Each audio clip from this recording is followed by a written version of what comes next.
കശ്മീർ കേന്ദ്രീകരിച്ച് കൂടുതൽ ആക്രമണങ്ങൾക്ക് മുതിരുകയാണ് പാകിസ്ഥാൻ. അതേസമയം മറ്റ് അതിർത്തി പ്രദേശങ്ങളിലും ഷെല്ലാക്രമണവുമായൊക്കെ പാകിസ്ഥാൻ പ്രകോപനം തുടരുന്നുണ്ട്. ലഡാക്കിനും ഭുജിനുമിടയിൽ പാകിസ്ഥാൻ ശക്തമായ ആക്രമണം നടത്തിയെന്ന റിപ്പോർട്ട് ലേയിലെ സൈനിക കേന്ദ്രങ്ങളടക്കം ലക്ഷ്യമിട്ടു എന്നുള്ളത്. പക്ഷേ 45 ഡ്രോണുകളടക്കം ഈ മേഖലയിലേക്ക് വന്നുവെങ്കിലും അതെല്ലാം തന്നെ ഭാരത സൈന്യം തകർത്ത് തരിപ്പണമാക്കിയിട്ടുണ്ട്. സാധാരണക്കാരെ ലക്ഷ്യമിട്ടുള്ള പാക് ആക്രമണം തുടരുന്ന സാഹചര്യമാണ്. കശ്മീർ മുഖ്യമന്ത്രി ഒമർ അബ്ദുള്ള ജമ്മുവിലേക്ക് പുറപ്പെട്ടു എന്ന വിവരമുണ്ട്. ഒപ്പം രാജസ്ഥാനിൽ സ്ഥിതിഗതികൾ വിലയിരുത്താൻ ഉന്നതതല യോഗം ചേർന്നു എന്ന വിവരവും നന്ദഗോപൻ ചേരുന്നുണ്ട്. നന്ദൻ, ഇങ്ങനെ അതിർത്തിയിൽ എവിടെയൊക്കെ നമ്മൾ സന്നാഹങ്ങൾക്ക് തയ്യാറെടുത്ത് നിൽക്കുന്നുവോ കൂടുതൽ വിലയിരുത്തലുകളിലേക്ക് എങ്ങനെയൊക്കെ പോകുന്നു?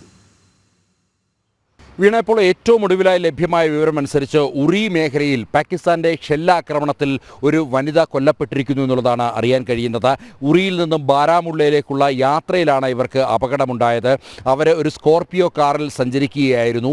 ഈ പാകിസ്ഥാൻ തൊടുത്ത ഷെല്ലുകൾ ആ വാഹനത്തിൻ്റെ ടോപ്പ് തകർത്ത്, അതിൻ്റെ മുകൾ വശം തകർത്ത് അവരുടെ ശരീരത്തിലേക്ക് തുളച്ചു കയറുകയായിരുന്നു. അവർ ആ ഇരുന്ന സീറ്റിൽ തന്നെ ഇരുന്നു മരണമടയുകയായിരുന്നു എന്നുള്ളതാണ് ഇപ്പോൾ ലഭ്യമായ വിവരങ്ങൾ. വളരെ ഭീകരമായ രീതിയിലുള്ള ആക്രമണങ്ങൾ, ഷെല്ലാക്രമണങ്ങൾ പാകിസ്ഥാൻ്റെ ഭാഗത്തു നിന്നും തുടരുന്നു എന്നുള്ളതാണ്. ഏറ്റവും ഒടുവിലായി 4:15 പാകിസ്ഥാൻ്റെ ഭാഗത്തു നിന്നും ഒരു ഡ്രോൺ ആക്രമണം ഉണ്ടായത്. എന്നാൽ അതിനെ ശക്തമായ രീതിയിൽ ചെറുത്തു നിൽക്കുവാൻ വേണ്ടി ഭാരതത്തിന് സാധിച്ചു എന്നുള്ളതാണ് യാഥാർത്ഥ്യം.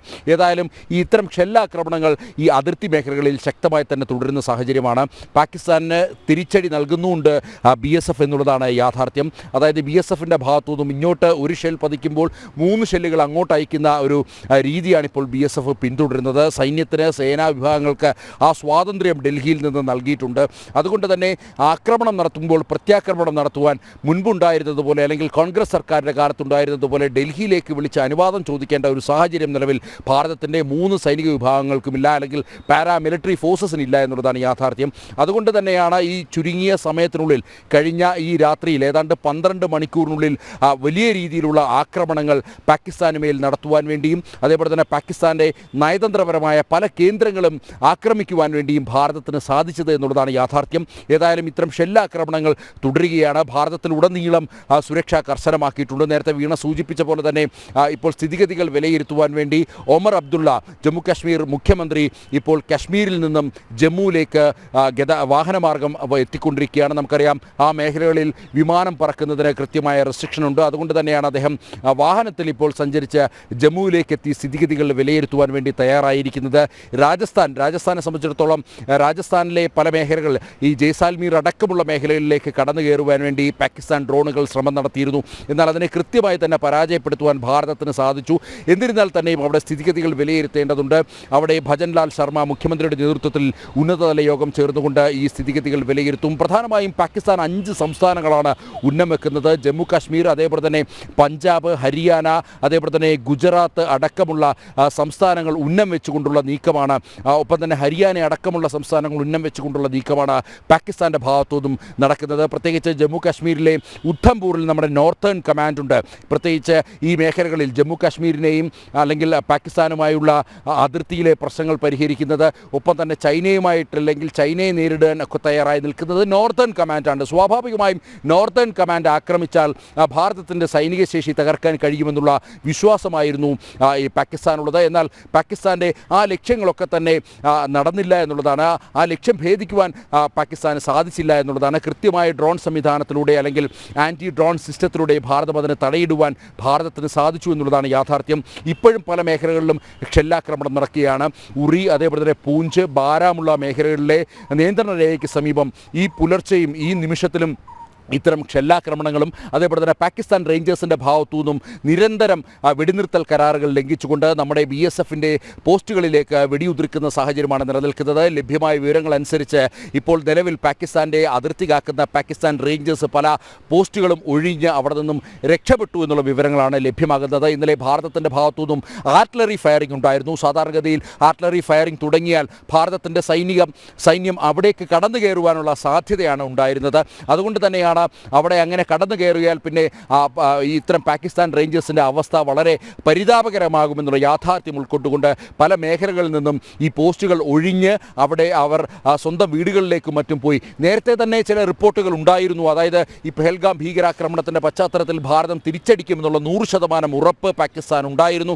അതുകൊണ്ട് തന്നെ പല ഔട്ട് പോസ്റ്റുകളും പാകിസ്ഥാൻ റേഞ്ചേഴ്സ് ഒഴിഞ്ഞ് പാകിസ്ഥാൻ പതാക അടക്കം അഴിച്ചുകൊണ്ടുപോയ സാഹചര്യം ഉണ്ടായിരുന്നു എന്നുള്ള റിപ്പോർട്ടുകൾ നേരത്തെ നാഷണൽ മീഡിയയും മറ്റും റിപ്പോർട്ട് ചെയ്തിരുന്നു. വാർത്താ ഏജൻസികൾ അത്തരത്തിൽ റിപ്പോർട്ട് ചെയ്തിരുന്നു. ഏതായാലും ഇപ്പോഴും സമാനമായ സംഭവമാണ് ഇപ്പോൾ നമുക്ക് ഇവിടെ നിന്നും നൽകാൻ കഴിയുന്നത്. ഒപ്പം തന്നെ മറ്റ് ലഭ്യമായ ഒരു വിവരമനുസരിച്ച് പാകിസ്ഥാനിലെ ഉന്നത ഉദ്യോഗസ്ഥരെല്ലാം തന്നെ ബഹ്റിനിലേക്ക് കടക്കുവാനുള്ള നീക്കങ്ങൾ ആരംഭിച്ചു. പലരും ഇതിനോടകം തന്നെ ബഹ്റിനിലെത്തി. കരമാർഗം അവിടെ ബഹ്റിനിലെത്തുവാൻ വേണ്ടി സാധിക്കുന്ന ഒരവസ്ഥയാണ് നിലനിൽക്കുന്നത്. പാകിസ്ഥാനിൽ നിന്നും ബഹ്റിനിലേക്ക് പോകുവാനുള്ള വഴിയുണ്ട്. അതുകൊണ്ട് തന്നെ ബഹ്റിനിലേക്ക് കടക്കുവാൻ വേണ്ടിയുള്ള ശ്രമങ്ങൾ പാകിസ്ഥാനിലെ ഉന്നത ഉദ്യോഗസ്ഥർ നടത്തുന്നു എന്നുള്ള വിവരങ്ങളാണ് ലഭ്യമാകുന്നത്.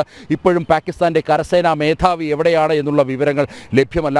മാത്രമല്ല, പ്രധാനമന്ത്രിയുടെ വസതിക്ക് 20 കിലോമീറ്റർ ഉള്ളിൽ 20 കിലോമീറ്ററിനകത്ത് സ്ഫോടനം നടത്തുവാൻ വേണ്ടി ഭാരതത്തിന് സാധിച്ചു. ഭാരതത്തിന് വേണമെങ്കിൽ പ്രധാനമന്ത്രിയെ വധിക്കുവാൻ സാധിക്കുമായിരുന്നു എന്നുള്ളതാണ് യാഥാർത്ഥ്യം. ഈ 20 കിലോമീറ്റർ അപ്പുറം നടത്തിയ ഷെല്ലാക്രമണം 20 കിലോമീറ്റർ കഴിഞ്ഞ് പാകിസ്ഥാൻ പ്രധാനമന്ത്രിയുടെ ഔദ്യോഗിക വസതിയിലേക്ക് അത് ഭാരതത്തിന് സാധ്യമാകുന്ന കാര്യമായിരുന്നു. എന്നാൽ ഭാരതം അതിന് മുതിർന്നില്ല. മറിച്ച് പാകിസ്ഥാനെ ഇപ്പോൾ നിലവിൽ ഭയപ്പെടുത്തി മാത്രമാണ് നിർത്തിയിരിക്കുന്നത്. അടിക്കാൻ തുടങ്ങിയാൽ പൂർണ്ണമായും തീഗോളമാക്കി പാകിസ്ഥാനെ, ആ രാജ്യം മുഴുവൻ തീഗോളമാക്കി മാറ്റുവാനുള്ള ശേഷി ഭാരതത്തിനുണ്ട് എന്നുള്ള കാര്യം അത് കൃത്യമായി പാകിസ്ഥാന് ബോധ്യമുണ്ട്. അതുകൊണ്ട് തന്നെ ഇപ്പോൾ ഇത്തരം വെടിനിർത്തൽ കരാറുകൾ ലംഘിച്ചുകൊണ്ട് അതിർത്തിയിലേക്ക് വെടിയുതിർക്കുന്നതും ഷെല്ലാക്രമണം നടത്തുന്നതും അല്ലാതെ ഡ്രോണുകൾ ഉപയോഗിച്ചുകൊണ്ടോ അല്ലെങ്കിൽ പോർ വിമാനങ്ങൾ ഉപയോഗിച്ചുകൊണ്ടോ ഉള്ള ഒരു പരീക്ഷണത്തിന് പാകിസ്ഥാൻ മുതിരുന്നില്ല എന്നുള്ളതാണ് യാഥാർത്ഥ്യം. അതേസമയം തന്നെ ആഗോള രാജ്യങ്ങളെല്ലാം തന്നെ, ലോകരാജ്യങ്ങളെല്ലാം തന്നെ പാകിസ്ഥാനെതിരായി നിൽക്കുന്ന ഒരു സാഹചര്യമാണ് നിലനിൽക്കുന്നത്. ഞാൻ നേരത്തെ സൂചിപ്പിച്ചിരുന്നു, അമേരിക്ക അവരുടെ നിലപാട് വ്യക്തമാക്കി കഴിഞ്ഞു. അതായത് ഈ വിഷയത്തിൽ ഇടപെടാൻ തങ്ങളില്ല, ഇത് ഞങ്ങളുടെ ജോലിയുടെ ഭാഗമല്ല, ഞങ്ങൾ ഇതിൽ ഇടപെടേണ്ട സാഹചര്യമില്ല എന്ന് പറയുമ്പോഴും ഇന്ത്യക്കൊപ്പം ഭാരതത്തിനൊപ്പം നിൽക്കുന്നു എന്ന് അമേരിക്ക അടിയുറച്ച് വ്യക്തമാക്കുന്നു എന്നുള്ളതാണ്. ഇസ്ലാമിക രാഷ്ട്രങ്ങൾ പോലും ഭാരതത്തിനോടൊപ്പം നിന്ന് ആഗോള ഭീകരതയ്ക്കെതിരെ ചെറുത്തുനിൽപ്പ് നടത്തുമ്പോൾ സ്വാഭാവികമായും പാകിസ്ഥാൻ അല്പ പരിങ്ങലിലാണ്, അല്ലെങ്കിൽ വലിയ രീതിയിലുള്ള പരിങ്ങലിലാണ് പാകിസ്ഥാൻ നിലനിൽക്കുന്നത്. ഈ ഭാരതം നടത്തുന്ന യുദ്ധം മാത്രമല്ല, ആഭ്യന്തര യുദ്ധവും പാകിസ്ഥാനെ വലിയ രീതിയിൽ കുഴപ്പത്തിലാക്കിയിരിക്കുകയാണ്. ക്വിറ്റ ഇതിനകം തന്നെ ബലൂചിസ്ഥാൻ ലിബറേഷൻ ആർമി പിടിച്ചടക്കിയെന്നുള്ള വാർത്തകളാണ് ലഭ്യമാകുന്നത്. അവിടെ പ്രത്യേക രാജ്യം പ്രഖ്യാപിക്കണമെന്നുള്ള ആവശ്യം ബലൂചിസ്ഥാൻ BLA ആവശ്യപ്പെട്ട് കഴിഞ്ഞു. ഡൽഹിയിൽ അവരുടെ എംബസി തുടങ്ങുവാൻ വേണ്ടി വേണ്ട സഹായം നൽകണമെന്നുള്ളത് ഭാരതത്തോട് ബലൂചിസ്ഥാൻ പ്രവിശ്യയിലുള്ള അതിൻ്റെ നേതാക്കൾ ഇതിനോടകം തന്നെ അഭ്യർത്ഥന നടത്തി. തങ്ങളെ ഒരു രാജ്യമായി കാണണമെന്ന് ലോകരാജ്യങ്ങളോട് ബലൂചിസ്ഥാൻ ആവശ്യപ്പെട്ടിരിക്കുകയാണ്. ഇങ്ങനെ രണ്ട് തരത്തിൽ ഭാരതത്തിൻ്റെ അടിയും ഉള്ളിൽ നിന്നുമുള്ള ആഭ്യന്തര സംഘർഷവും പൂർണ്ണമായും പറഞ്ഞതുപോലെ തന്നെ പാകിസ്ഥാൻ പകുത്തുപോകുന്ന ഒരു സാഹചര്യം, അവർ സ്വയം ക്ഷണിച്ചു വരുത്തിയ ഒരു അവസ്ഥ, ഒരു ദയനീയമായ അവസ്ഥ. ഒപ്പം അവിടുത്തെ ഭരണകൂടങ്ങൾ മറ്റ് രാജ്യങ്ങളിലേക്ക് അഭയം തേടിപ്പോകുന്ന സാഹചര്യം. നിസ്സഹായരാകുന്ന ഒരു ആൾക്കൂട്ടമാണ്, ജനങ്ങളാണ് അവിടെയുള്ളത്. അവർ പാകിസ്ഥാൻ സൈനിക മേധാവിമാർ, അവിടുത്തെ ഭീകര നേതാക്കൾ, അവിടുത്തെ ഭരണകൂടം വരുത്തിവച്ച ആ ദുരന്തത്തെ പഴിച്ചുകൊണ്ടിരിക്കുന്ന ഒരു സാഹചര്യമാണ് അവിടെ കാണാൻ സാധിക്കുന്നത്, അല്ലേ? ഒപ്പം പാകിസ്ഥാൻ്റെ സൈന്യം ഭീകരരെ അടക്കം കൂട്ടുപിടിച്ചുകൊണ്ട് അതിർത്തിയിൽ നുഴഞ്ഞുകയറ്റ സാധ്യത തേടുകയാണ്, പ്രകോപനം സൃഷ്ടിക്കുന്ന ഒരു സാഹചര്യം ഒരുക്കുകയാണ്. അതേസമയം തന്നെ ഭാരതത്തെ സംബന്ധിച്ചിടത്തോളം സേന തങ്ങളുടെ ജനങ്ങളെ, അതിർത്തി മേഖലയിലെ ഗ്രാമവാസികളെ സുരക്ഷിതമായ മേഖലയിലേക്ക് കൃത്യമായി മാറ്റിക്കഴിഞ്ഞു. അവർക്ക് കൃത്യമായ കരുതൽ നൽകിക്കൊണ്ടിരിക്കുകയുമാണല്ലേ? അതായത് KP നന്ദൻ, ഈ യുദ്ധാനന്തരം അല്ലെങ്കിൽ ഈ ആക്രമണങ്ങൾക്കൊടുവിൽ ഒരുപക്ഷെ പാകിസ്ഥാൻ എന്ന് പറയുന്ന രാജ്യം ഇല്ലാതാകാനുള്ള സാധ്യത, ബലൂചിസ്ഥാൻ അങ്ങനെ ഒരു ആവശ്യം മുന്നോട്ട് വെച്ചിട്ടുണ്ട് എങ്കിൽ, പാകിസ്ഥാൻ എന്ന രാജ്യം വിഭജിക്കപ്പെട്ടു പോകുന്നുവെങ്കിൽ ചരിത്രം അതിനോട് നീതി പുലർത്തുന്നു. ഇവിടെ ഏറ്റവും ശ്രദ്ധേയമാകുന്ന വസ്തുത ഇതൊക്കെയും ഇരന്ന് വാങ്ങിയ ഒരു വിധിയാണ് എന്നാണ് നമ്മളിങ്ങനെ സാധാരണ പറയാറുണ്ട്. പക്ഷേ ഇപ്പോൾ നമ്മൾ കണ്ടുകൊണ്ടിരിക്കുകയാണ് പാകിസ്ഥാനെ സംബന്ധിച്ചിടത്തോളം, അല്ലേ? നന്ദൻ, സുരേഷ്, വീണ, ഇതിൽ പ്രധാനമായും ഇതിനോടകം തന്നെ സോഷ്യൽ മീഡിയയിലും മറ്റും വളരെ രസകരമായ ചില പോസ്റ്റുകൾ വന്നിട്ടുണ്ട്. 47 മുതൽ 2025 വരെ പാകിസ്ഥാൻ്റെ കാലഘട്ടം സൂചിപ്പിച്ചുകൊണ്ട് ഈ സാധാരണ നമ്മൾ മരണപ്പെട്ടവരെ അടക്കിയ സ്ഥലത്ത് മുസ്ലിം വിശ്വാസപ്രകാരം അവിടെ ഒരു ഫലകം വെക്കും. അതിൽ അവരുടെ പേരും അതേപോലെ തന്നെ അവർ ജനിച്ച വർഷവും മരിച്ച വർഷവും ഒക്കെ തന്നെ രേഖപ്പെടുത്തുന്നു. ഇതിനോടകം തന്നെ സോഷ്യൽ മീഡിയയിലും മറ്റും അത്തരമൊരു ഫലകത്തിൻ്റെ ചിത്രങ്ങൾ പുറത്തു വരുന്നുണ്ട്. വളരെ രസകരമായ 47 മുതൽ 25 വരെയുള്ള കാലഘട്ടം പാകിസ്ഥാൻ എന്ന് സൂചിപ്പിച്ച അത്തരം ചിത്രങ്ങൾ ഇതിനോടകം തന്നെ സോഷ്യൽ മീഡിയയിൽ ഇതിനോടകം തന്നെ പ്രചരിക്കുന്നുണ്ട്. ഏതായാലും ആ ചിത്രങ്ങൾ യഥാർത്ഥത്തിൽ യാഥാർത്ഥ്യമാകാൻ പോകുന്നു എന്നതിൻ്റെ സൂചനകളാണ് ഇതിനോടകം തന്നെ ലഭ്യമാകുന്നത്. നേരത്തെ സൂചിപ്പിച്ച പോലെ തന്നെ ഈ കഴിഞ്ഞ ഏറെ നാളായി അർത്ഥപട്ടിണിയിലാണ് പാകിസ്ഥാൻ ഉള്ളത്. അതായത് അവിടുത്തെ ജീവനക്കാർക്ക് ശമ്പളം നൽകുവാനോ അല്ലെങ്കിൽ അവിടുത്തെ പട്ടാളക്കാർക്ക് ശമ്പളം നൽകുവാനോ വാഹനങ്ങളിൽ ഇന്ധനം നിറയ്ക്കുവാനോ ഉള്ള ശേഷി പോലും, ഇല്ലെങ്കിൽ അവിടുത്തെ സാധാരണക്കാരന് റേഷൻ നൽകുവാനുള്ള ശേഷി പോലും പാകിസ്ഥാൻ ഇല്ല എന്നുള്ള യാഥാർത്ഥ്യമാണ്. അതേസമയം തന്നെ ഇത്തരം ഭീകരവാദ ശക്തികളെ അവർ വളരെ വലിയ രീതിയിൽ പ്രോത്സാഹിപ്പിക്കുന്നു. കഴിഞ്ഞ ദിവസം രാജ്നാഥ് സിംഗ് പറഞ്ഞ ഒരു വാക്കുകളും വളരെ ശ്രദ്ധേയമാണ്. എപ്പോഴും പാകിസ്ഥാൻ്റെ ഭാഷ്യം എന്ന് പറയുന്നത് അത് ഭീകരവാദികളുടെ ഭാഷ്യമാണ്. പാകിസ്ഥാൻ സൈന്യം ഭീകരവാദികളെ പോലെയാണ് ഭാരതത്തെ ആക്രമിക്കുവാൻ വേണ്ടി തയ്യാറെടുക്കുന്നത്, അല്ലെങ്കിൽ ആ രീതിയിലാണ് ഭാരതത്തെ ആക്രമിക്കാൻ മുതിർന്നത് എന്നുള്ളതാണ് ഭാരതത്തിൻ്റെ പ്രധാനമായും പ്രതിരോധ മന്ത്രി വ്യക്തമാക്കുന്ന സാഹചര്യമുണ്ടായി. സമാനമായ രീതിയിലാണ് എപ്പോഴും നിഴൽ യുദ്ധത്തിനാണ് പാകിസ്ഥാൻ താല്പര്യപ്പെടുന്നത്. നേരിട്ടുള്ളൊരു യുദ്ധം മുന്നിൽ നിന്ന് നയിക്കുവാൻ വേണ്ടി തയ്യാറാകാതെ പിന്നിൽ നിന്ന് യുദ്ധം നടത്തുന്ന ഒരു സ്ഥിതിവിശേഷമാണ് നിലവിൽ നിൽക്കുന്നത്.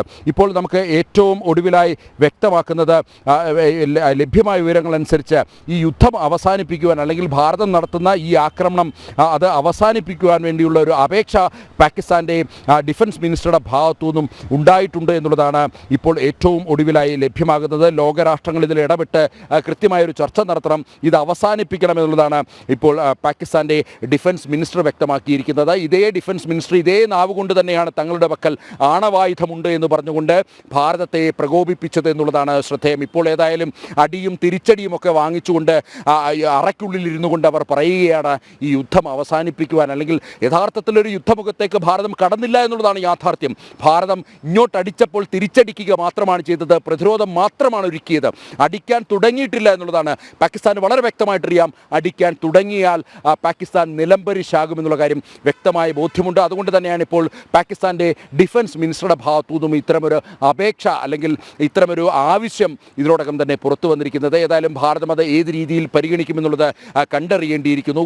പ്രത്യേകിച്ച് വലിയ രീതിയിലുള്ള നാശനഷ്ടം ഭാരതത്തിന് വരുത്തി വെച്ചില്ല എങ്കിൽ കൂടിയും 16 സിവിലിയൻസിൻ്റെ ജീവൻ നഷ്ടപ്പെടുന്ന സാഹചര്യമുണ്ടായി. ഇന്ന് പുലർച്ചെ ഒരു സാധാരണക്കാരിയായ 45 വയസ്സുള്ള ഒരു വീട്ടമ്മയുടെ ജീവൻ നഷ്ടപ്പെടുന്ന സാഹചര്യമുണ്ടായി.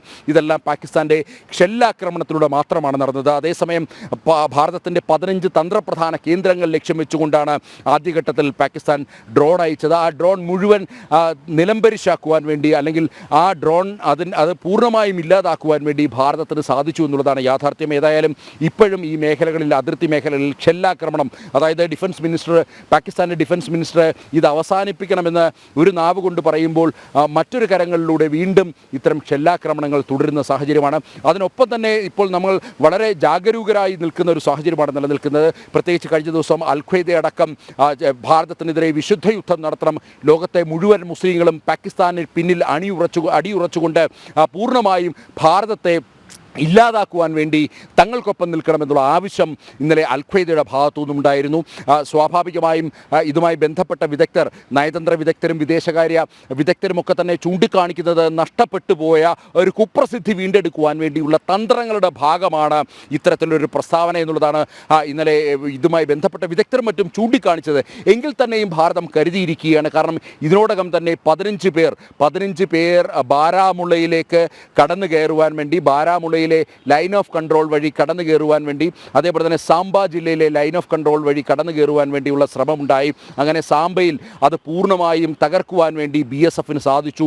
ലഭ്യമായ വിവരങ്ങൾ അനുസരിച്ച് 15 പേരെ വധിച്ചു എന്നുള്ള സൂചനകളാണ് ലഭ്യമാകുന്നത്. അവരെ കൊന്നൊടുക്കി എന്നുള്ള വിവരങ്ങളാണ് ലഭ്യമാകുന്നത്. അതിനകത്ത് പാകിസ്ഥാൻ ആർമിയിലെ ചില ഉദ്യോഗസ്ഥരും ഉൾപ്പെട്ടിട്ടുണ്ട് എന്നുള്ള സൂചനകളാണ് ലഭ്യമാകുന്നത്. തന്നെ ഒളിഞ്ഞും തെളിഞ്ഞും ആക്രമണം നടത്തുന്ന സമീപനം തന്നെയാണ് പാകിസ്ഥാൻ സ്വീകരിച്ചുകൊണ്ടിരിക്കുന്നത്, ആവർത്തിച്ചുകൊണ്ടിരിക്കുന്നത്. എന്നാൽ അതിന് ശക്തമായ ഭാഷയിൽ തന്നെയാണ് ഭാരതത്തിൻ്റെ സൈന്യം മറുപടി നൽകിയത്. പ്രത്യാക്രമണത്തിൽ പാകിസ്ഥാൻ പകച്ചു നിൽക്കുകയാണ്, വിറങ്ങലിച്ചു നിൽക്കുകയാണ് എന്നതാണ് യാഥാർത്ഥ്യം.